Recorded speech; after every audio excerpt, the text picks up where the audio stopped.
Starting a new language can feel impossible.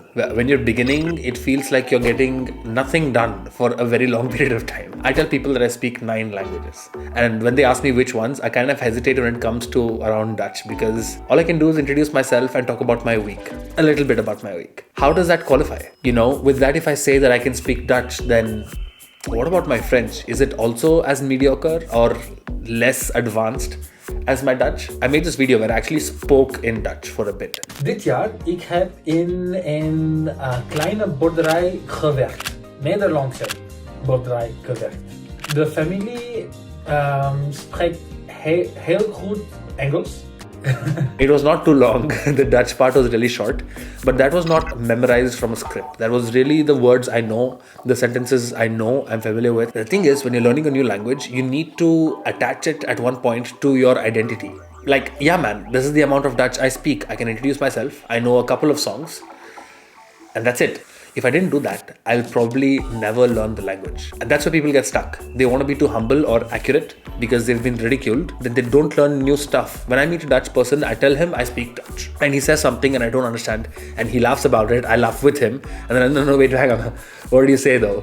And then he tells me what he said. And then now I know, I have a data point. I make a mental note or put it on my phone. I can't talk about my profession. Or I can't talk about eating food in the past tense. That's what he said. I asked him in English, right? But if I told him that I don't speak Dutch, he would just switch to English to make life easy for me. And I would not have that data point. And this thing really happened with me. And I met this Dutch person in the Netherlands and he asked me, do you speak Dutch? And I said, yes, I speak Dutch. And then he said something about fatherland. And I was like, what? That's when I realized in the Netherlands, they call their homeland fatherland. And in India, the English language we speak in India, we say motherland. And even our Indian language, we say matrabhumi. We don't say pitrabhumi. I learned this because I put myself out there. Now I noticed that people, and me too, used to not attach this to my identity in the past because of that shame that comes after. When someone says that's all the Dutch you know, that's all the French you know, you don't even understand what I just said. And I don't know French. Because of that ridicule, that's the reason I would not attach it to my identity before. And I get it. To kind of ask myself how much I think I really know Dutch, I pulled out a piece of paper and I made a list of the Dutch words I really know. It didn't take too long. I reached the end of my active vocabulary. Actually, it's a little more than that. Now see, in English, I don't need to make this list. I have it attached to my identity already because I give my exams in English. I speak on an everyday basis in English, 30, 40, 50-minute conversation until I get tired. No problem. I can hold it in English, right? But when it comes to Dutch, I can't. So then I have to look for a certificate. What can prove that I speak Dutch? And this paper is a very bad certificate. There are 20 words on it. Because a lot of this vocabulary is in my mind and it's dormant and I just can't enlist it. Like, think about it this way. Wait, do you know a lot of English verbs? Can you write them down on a piece of paper? I bet you left this one out. But you know what it means, right? That's the thing with dormant vocabulary. It's there, you just don't know it's there. To kind of access my dormant vocabulary when it came to Dutch, this one Saturday morning, I just pulled out this random song. I heard it 3 times. Leontine told me about the song. I heard it 3 times. She didn't really translate it for me. I just knew what I heard those 3 times. I pulled out my phone. On Spotify, you can now look at the lyrics. And I connected the camera and I just recorded myself reading the lyrics for the first time ever.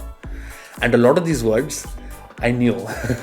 From my Dutch, it's dormant and it's there. Read a book and find out all the words you know. You know quite a bit. So every time I knew a word, I put an image from Google Images and I didn't look up on Google Translate. And the list is huge. Each of these vertical blue lines is a word I know. Granted, a couple of them are repetitive.